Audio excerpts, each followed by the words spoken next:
Innal hamdalillah nahmaduhu wa nasta'inuhu wa nastaghfiruh wa na'udzu billahi min syururi anfusina wa min sayyiati a'malina. May yahdihillahu fala mudhillalah wa may yudlil fala hadiyalah. Wa asyhadu an la ilaha illallah wahdahu la syarikalah wa asyhadu anna Muhammadan abduhu wa rasuluh. Allahumma shalli wa sallim ala nabiyyina Muhammad wa ala alihi wa sahbihi ajma'in. Amma ba'd. Alhamdulillah, pada kesempatan malam ini kembali kita dipertemukan oleh Allah SWT untuk sama-sama belajar. Yang pada kesempatan malam ini, insya Allah kita akan melanjutkan bahasan dari buku Mujmal Usul Ahlus Sunnah wal Jamaah fil Aqidah, karya Syekh Nasir bin Abdul Karim Al-Aql. Pada kesempatan malam ini, insya Allah kita akan masuk pada bahasan khosois atau ahammu khosoisi ahli sunnah wal jamaah, yang kalau kita terjemahkan dengan beberapa karakteristik utama ahli sunnah wal jamaah. Pada kesempatan malam ini, insya Allah kita akan masuk pada ciri ahli sunnah wal jamaah yang ke-8. Kita akan baca sama-sama. Nanti insya Allah kita akan coba pelajari kandungannya. Kita lihat di sini, beliau mengatakan bahwa, ini pada poin yang ke-8, al-insafu wal-adl. Insaf dan adil. Kita jelaskan apa yang dimaksud. Al-insafu wal-adlu fahum yura'una haqqallah. Fahum, mereka, maksudnya ahlus sunnah wal jamaah, yura'una, memperhatikan, mempertimbangkan hak Allah Ta'ala, la haqqan nafsi awit ta'ifati, bukan hak jiwa atau diri, awit ta'ifati, atau haknya kelompok. Walihada, oleh karena itu, la yaghluna fi muwalin. Oleh karena itu, mereka tidak berlebihan, tidak ghulu, tidak mencintai yang berlebihan. Fi muwalin, pada orang-orang yang memberikan kecintaan atau keberpihakan kepada mereka. Sebaliknya, wala yajuruna ala mu'adin, dan mereka tidak melampaui batas dalam membenci ala mu'adin, pada orang-orang yang memusuhi. Wala yaghmituna dza fadlin fadlahu ayyan kana. Wala, dan tidak, yaghmituna, menutupi atau mengingkari, dza fadlin, orang yang memiliki keutamaan, fadlahu, keutamaannya atau kelebihannya. Jadi tidak mengingkari kelebihan yang ada pada orang lain. Ayyan kana, siapapun orang tersebut. Siapapun orang tersebut. Nah, ini yang akan kita kaji atau kita bahas bersama. Di sini beliau mengungkapkan tentang salah satu dari ciri ahlus sunnah wal jamaah, yaitu sikap al-insaf wal adl. sikap insaf dan adil. Istilah ini memang istilah yang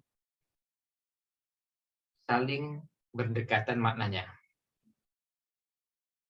Insaf dan adil itu bisa maknanya bersikap bijak, adil,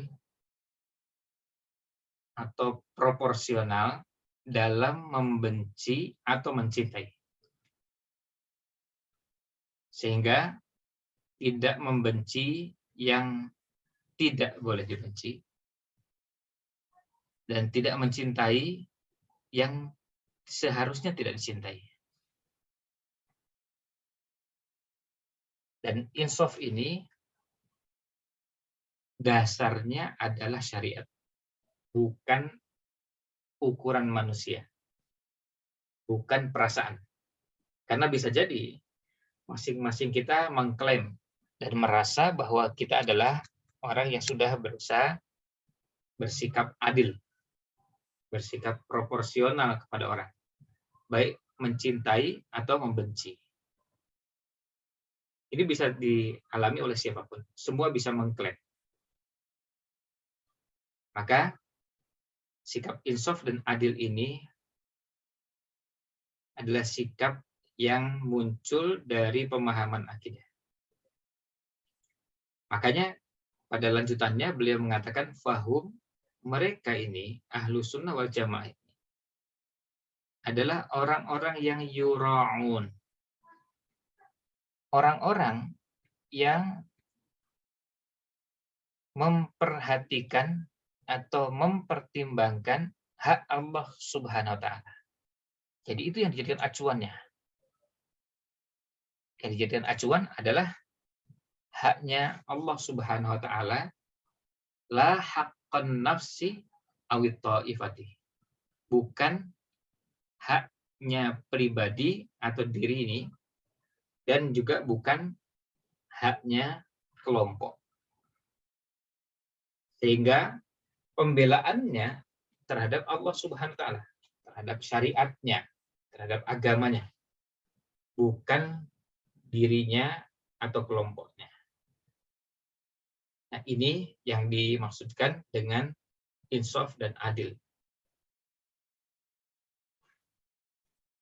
Nah, oleh karena itu, penjelasan ini untuk menegaskan bahwa acuannya adalah agama.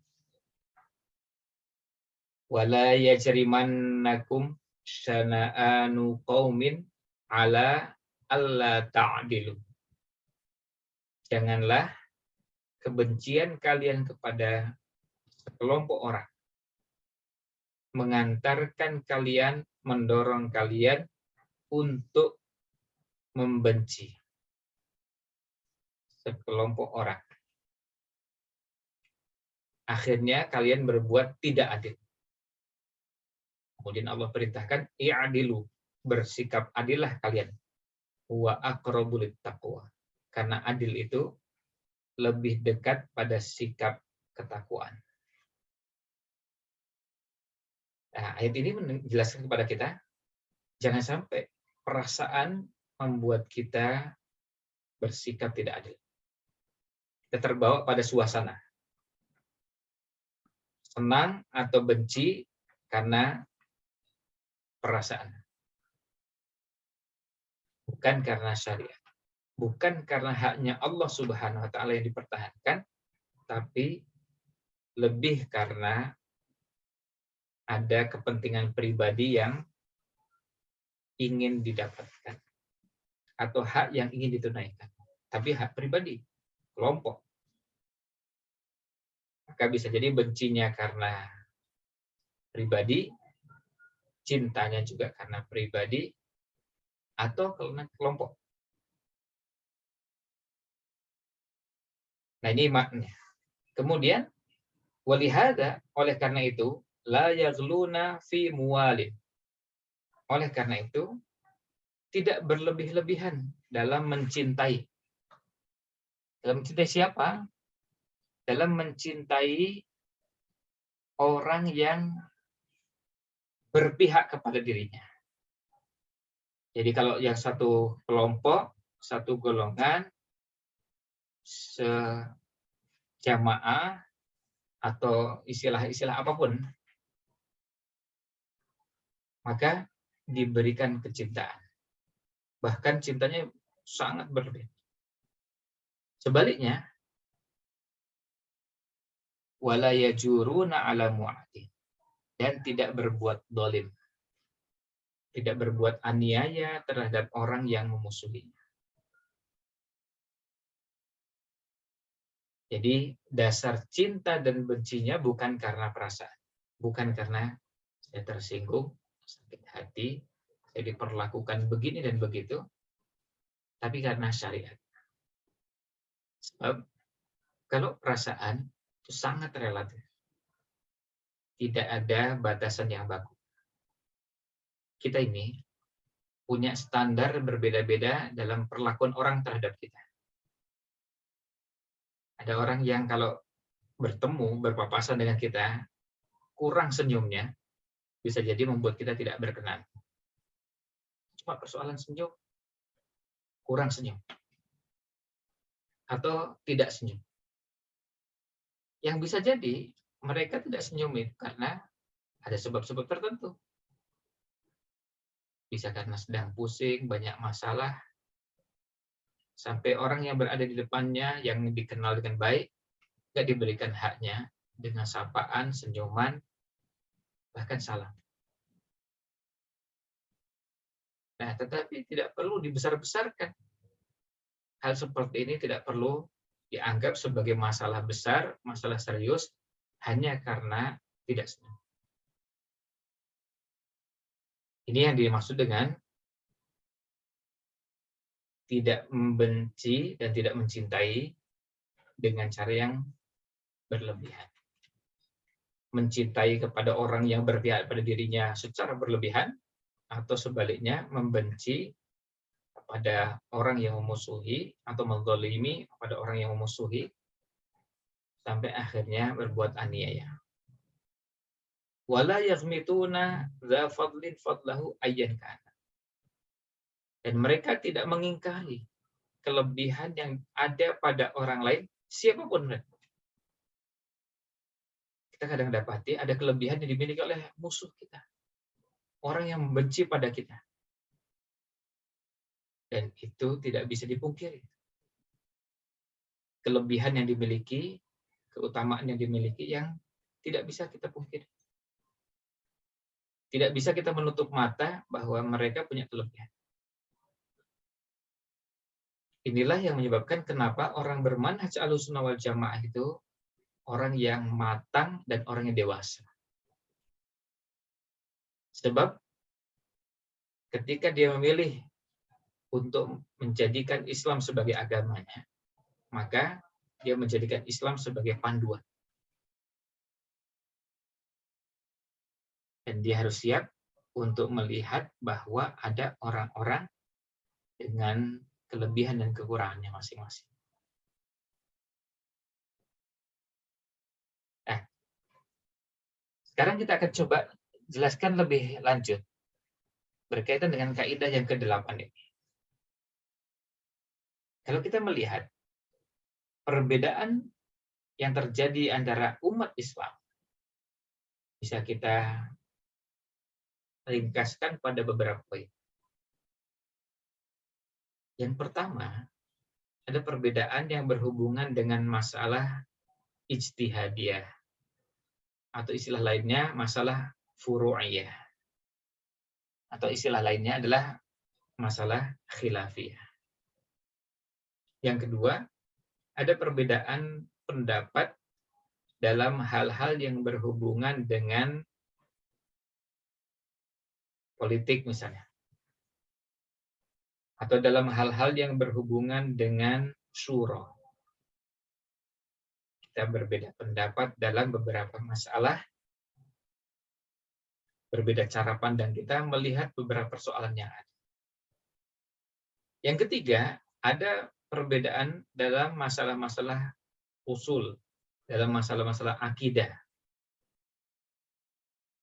Maka masing-masing kita dudukkan pada tempatnya. Nah, sikap yang tepat untuk mendudukkan pada perbedaan-perbedaan tadi, itulah yang dinamakan dengan insaf. Nah, sekarang kalau kita lihat yang pertama, perbedaan dalam masalah furu', dalam masalah ijtihadiyah, dalam masalah khilafiyah. Maka perbedaan ini tidak masuk dalam yang dinamakan dengan ikhtilaf yang mazmum, ikhtilaf yang tercela. Dan ini bukan masuk dalam ikhtilaf yang orang ketika berbeda dianggap berdosa. Kenapa? Karena perbedaan ini sudah ada sejak para imam yang kita kenal sebagai imam 4 mazhab. Kita dapati sejak dulu.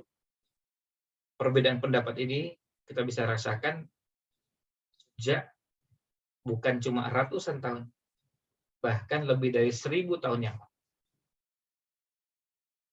Misalnya, ketika kita berbicara tentang sholat subuh, pakai kunut atau tidak pakai kunut. Yang pakai kunut masih ahlus sunnah.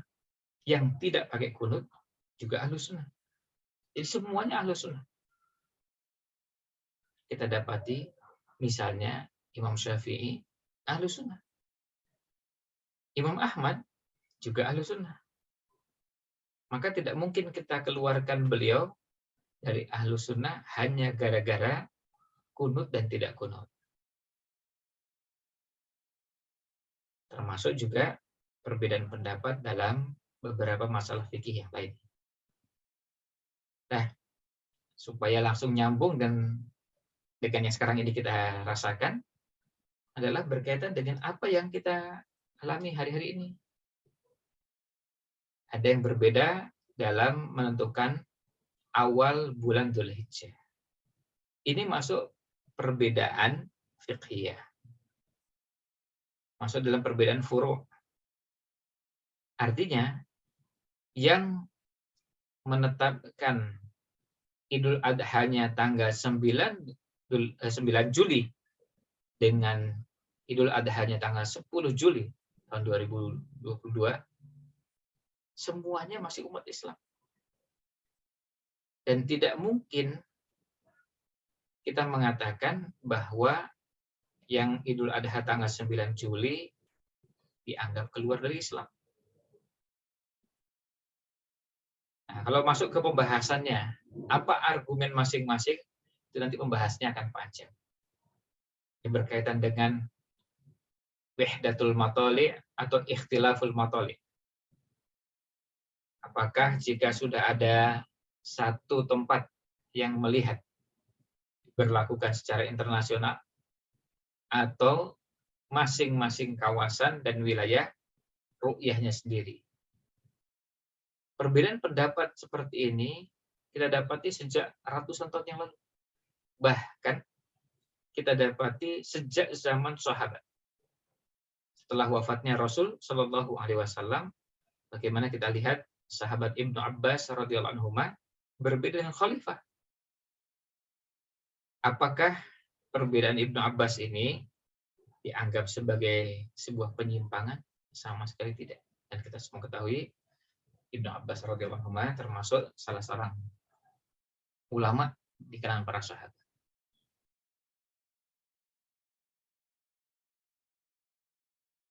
Maka para ulama di masa berikutnya, misalnya di zaman tabi'in atau pada zaman Imam 4 mazhab, juga pada masa-masa berikutnya, memaklumi perbedaan pendapat tersebut. Mereka bisa memahami adanya perbedaan pendapat di kalangan para ulama tentang bahasan seperti ini. Artinya, Ibnu Abbas radhiyallahu anhu berbeda dengan Khalifah Sa'd. Tapi mohon dicermati, ini adalah perbedaan masalah fikih, bukan akidah.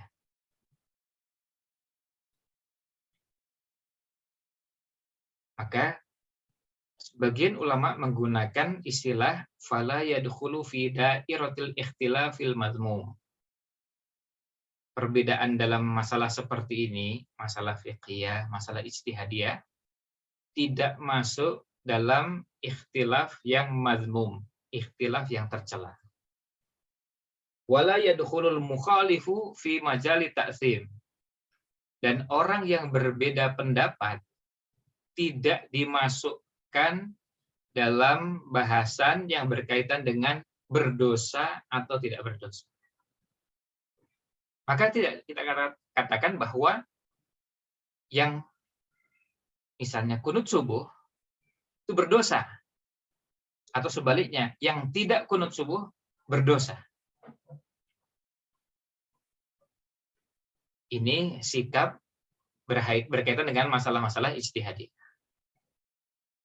Dasarnya apa? Sabda Nabi Shallallahu Alaihi Wasallam, "Idza ijtahadal hakimu fa asaba falahu ajrani." Jika seorang hakim berijtihad dan tepat, maka dapat 2 pahala.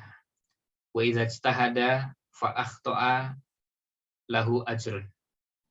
Jika dia berijtihad kemudian keliru, salah, maka dia dapat 1 pahala. Nah, kita dapat di sini bahwa Nabi SAW memaklumi jika ada yang salah. Dan bahkan bahasanya jelas, fa'akhto'a. Kemudian ada hadis yang lain, yaitu sabda Nabi SAW, la yusalliyanna ahadukumul asra illa fi bani Quraidah. Janganlah salah seorang di antara kalian sholat asar kecuali di Bani Quraidah. Dan ternyata sahabat saat itu berbeda pendapat. Mereka mengatakan kita sholat asar di sini karena sudah waktunya, dan kalau sampai di Bani Quraidah sudah di luar waktu asar, sudah masuk waktu sholat berikutnya. Maka ada yang berpemahaman yang dimaksud adalah kita menyegerakan perjalanan. Maka kita percepat langkah supaya bisa sampai di sana. Tapi dalam kenyataannya nggak sampai. Oleh karena itu kita tetap sholat asar di perjalanan.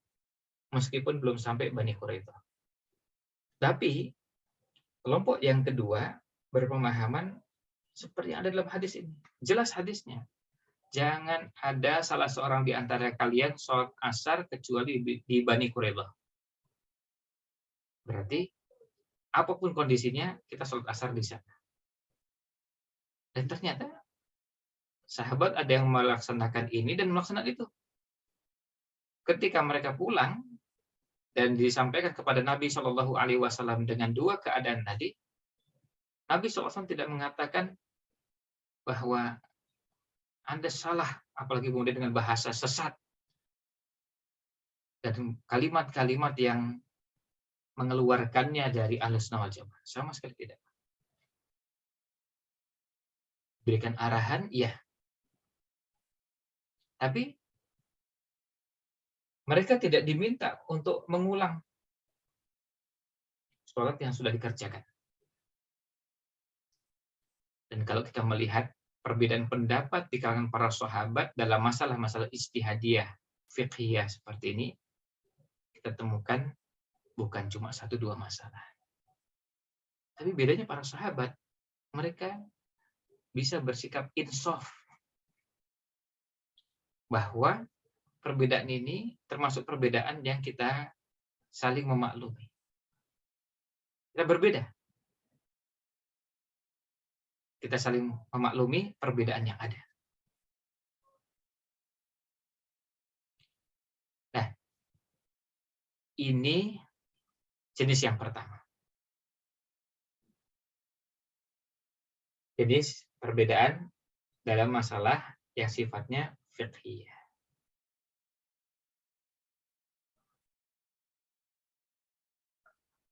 Kemudian yang kedua, kalau berbeda dalam masalah-masalah politik, masalah berbeda pandangan tentang apakah yang ditempuh cara ini atau cara itu, maka ini juga sama termasuk perbedaan yang bisa saling dimaklumi jika dasarnya adalah ijtihad dan sama-sama mempertimbangkan maslahat dan mafsadah. Sehingga ketika ini dilakukan berangkat dari semangat untuk kemaslahatan, menghindarkan mafsadah, dan tidak menyebabkan pada perselisihan yang tercela, sampai bermusuhan, sampai membuat blok yang sana dengan yang sini, atau bloknya istilahnya entah itu utara, selatan, atau dengan warna entah itu warna merah, biru, hijau, kuning, dan yang lainnya, atau dengan istilah apapun. Nah, yang seperti ini termasuk perbedaan yang kita perlu belajar untuk memahami bahwa ini adalah sifatnya ijtihad. Kita lihat dalam hadis Al-Habab Ibnu Mundir pada saat perang Badar. Ketika Nabi Shallallahu Alaihi Wasallam menetapkan tempat untuk jadi markasnya kaum muslimin sebelum perang Badar dimulai.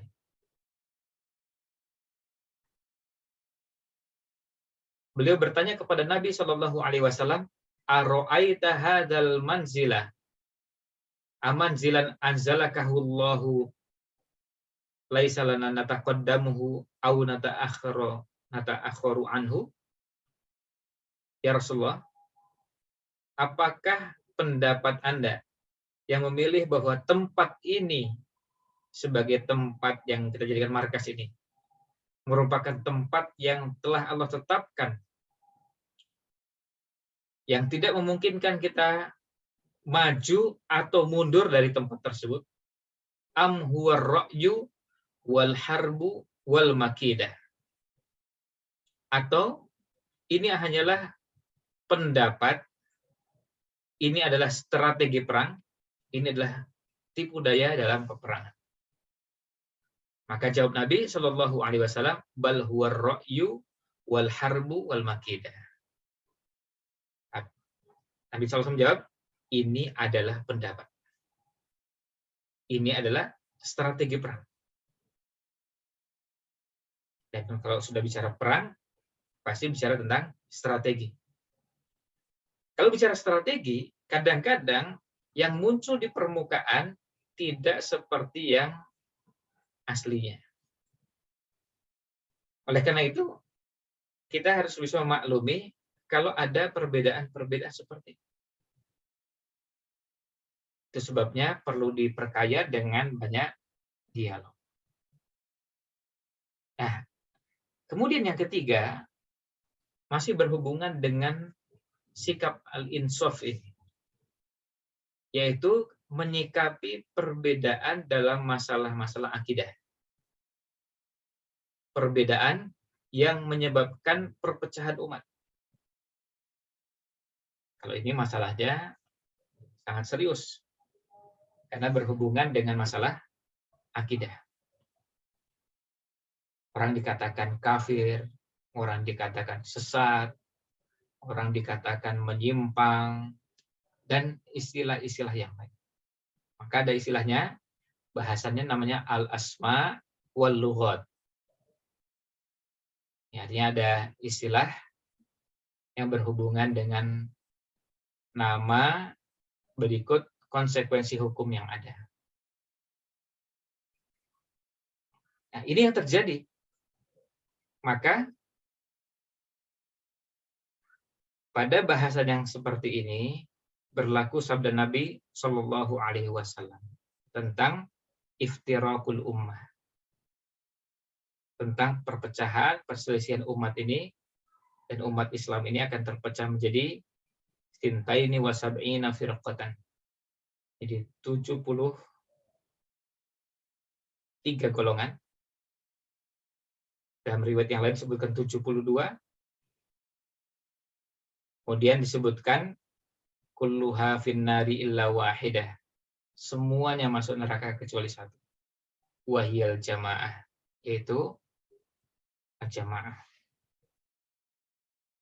Nah, itu sebabnya pada tahap awal untuk belajar insaf ini, kita belajar untuk mendudukkan ini masuk perselisihan seperti apa. Kalau perselisihan dalam akidah, ini adalah perselisihan tercela.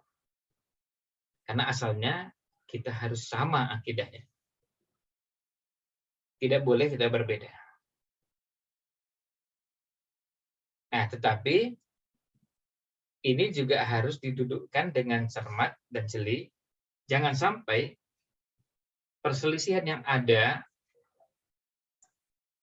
lalu ditarik-tarik ke bahasan akidah. Padahal bukan bahasan akidah.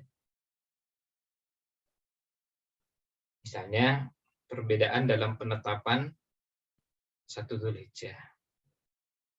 Ini masalah fikih, bukan akidah. Kalau mau ditarik-tarik, ya bisa saja. Tapi tidak pada tempatnya. Kemudian perbedaan dalam masalah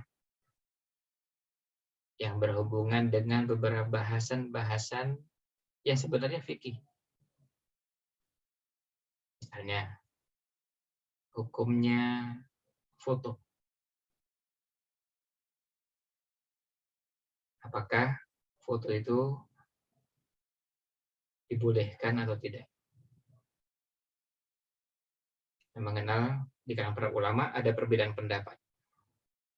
Nah, bahasan ini masuk bahasan fikih, bukan bahasan akidah. Sehingga yang berbeda pendapat dengan kita tidak kita katakan sesat. Apalagi kalau dikatakan keluar dari Islam. Na'udzubillah. Nah, inilah sebabnya kenapa Ahlussunnah wal Jamaah bersikap adil, bersikap insaf, karena yang dikedepankan adalah haknya Allah. Yang diperhatikan adalah haknya Allah, bukan diri atau kelompok. Sekaligus ini juga sebagai bahan introspeksi. Ketika ada orang yang menghina Nabi Muhammad SAW, maka sudah selayaknya dan sepantasnya kita marah. Sebab aneh sekali kalau orang tersinggung ketika ketua partainya dihina, marah. Pimpinan sekolahnya, pesantrennya dihina, marah. Pimpinan organisasi atau yayasannya dihina, marah. Ketika kepala daerahnya dihina, marah. Tapi ketika Nabi Muhammad SAW dihina, tidak marah. Nah, ini berarti ada penyimpangan yang perlu kita luruskan. Kita bisa memaklumi kalau ada seorang anak marah ketika bapaknya dihina. Dan itu betul. Kita juga bisa memaklumi ketika ada orang